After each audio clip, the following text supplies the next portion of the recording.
20,000 કરોડ રૂપિયા આટલી મોટી રકમ ભારતીયો ઓનલાઈન ગેમિંગ પાછળ એક વર્ષમાં ગુમાવી દે છે.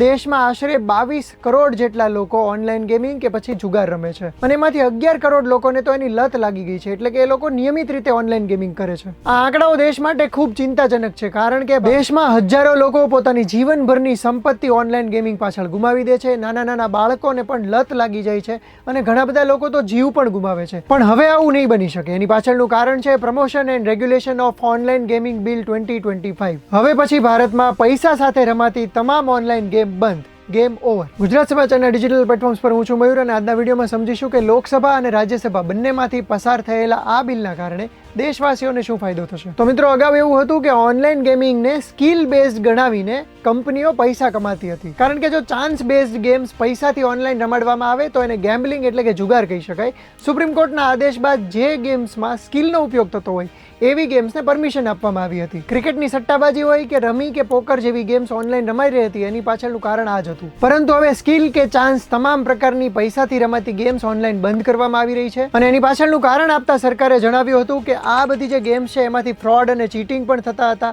એલ્ગોરિધમ એવા હોય છે કે એના કારણે ખબર જ ન પડે કે કોણ કોની સાથે રમી રહ્યું છે. ઘણા બધા લોકોનું માનસિક સંતુલન પણ ખરાબ થતું હતું અને આટલું જ નહીં, આતંકવાદી પ્રવૃત્તિઓ અને ફાઇનાન્શિયલ ફ્રોડને પણ ઉત્તેજન અપાઈ રહ્યું હતું. જો કે બીજી તરફ દાવો એવો પણ કરવામાં આવી રહ્યો છે કે સરકારને આના કારણે મોટું નુકસાન જઈ શકે છે, કારણ કે આ બધી ગેમ્સના કારણે ટેક્સ મોટા પ્રમાણમાં સરકારને મળતો હતો. તમને વિશ્વાસ નહીં થાય, પરંતુ ભારતમાં ઓનલાઈન ગેમિંગનું માર્કેટ 32,000 કરોડ રૂપિયાનું છે, જે 2029 સુધીમાં 80,000 કરોડે પહોંચવાની શક્યતા હતી.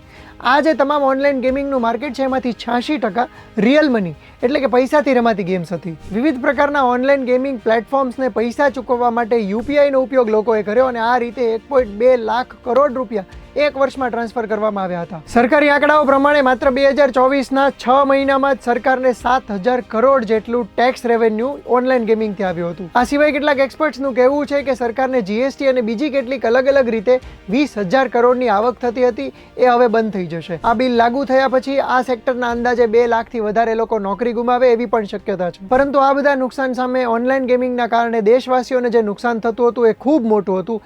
એટલા માટે આ જે નિર્ણય છે, આ બિલ છે, યોગ્ય ઠેરવવામાં આવી રહ્યું છે. હવે જાણી લઈએ પેનલ્ટી વિશે, એટલે કે આ નિયમોનો ભંગ કરનાર વ્યક્તિને કેટલી સજા અને દંડ થશે. તો આ પ્રકારના real money online gaming platform ચલાવનારને 3 વર્ષ સુધીની જેલ અને 1 કરોડ રૂપિયા સુધીનો દંડ થઈ શકે છે. કોઈ ક્રિકેટર હોય, એક્ટર હોય કે કોઈ પણ વ્યક્તિ જો રિયલ મની ગેમિંગની એડ કરે કે પ્રચાર પ્રસાર કરે તો એવા વ્યક્તિને પણ 2 વર્ષની જેલ અને 50 લાખ સુધીનો દંડ થઈ શકે છે. આ સિવાય યુપીઆઈ જેવા ફિનાન્શિયલ ઇન્સ્ટિટ્યૂટ્સને પણ વોર્નિંગ અપાઈ છે કે આ પ્રકારના પેમેન્ટની લેવડ દેવડ કરવી નહીં. જો કોઈ વ્યક્તિ આ પ્રકારના ગુનાઓમાં વારંવાર સપડાય છે તો એની સજા બમણી કે એનાથી પણ વધારે થઈ શકે છે. જો કે આ સમગ્ર બિલમાંથી ઈ સ્પોર્ટ્સ અને સોશિયલ ગેમ્સને બાકાત રાખવામાં આવી છે, એટલે કેટલાક લોકો ફ્રી ફાયર અને બીજીએમઆઈ જેવી ગેમ રમતા હોય તો એ ગેમ તો રમી જ શકશે. આ પ્રકારની ગેમમાં પૈસાની લેવડ દેવડ થતી નથી, એટલા માટે એને બાકાત કરાઈ છે. અને આ પ્રકારની જે ગેમ્સ હોય છે એના રેગ્યુલેશન માટે નેશનલ ઈ સ્પોર્ટ્સ ઓથોરિટી રચના કરવામાં આવશે. તો મિત્રો, દેખીતી વાત છે, જે લોકો ઓનલાઈન ગેમિંગના એડિક્ટ હશે એને આ બિલ નહીં ગમ્યું હોય, પરંતુ તમારું આ બિલ વિશે શું માનવું છે અમને કોમેન્ટ કરીને જણાવો અને આ જ પ્રકારના ઇન્ફોર્મેટિવ વિડીયોઝ જોવા માટે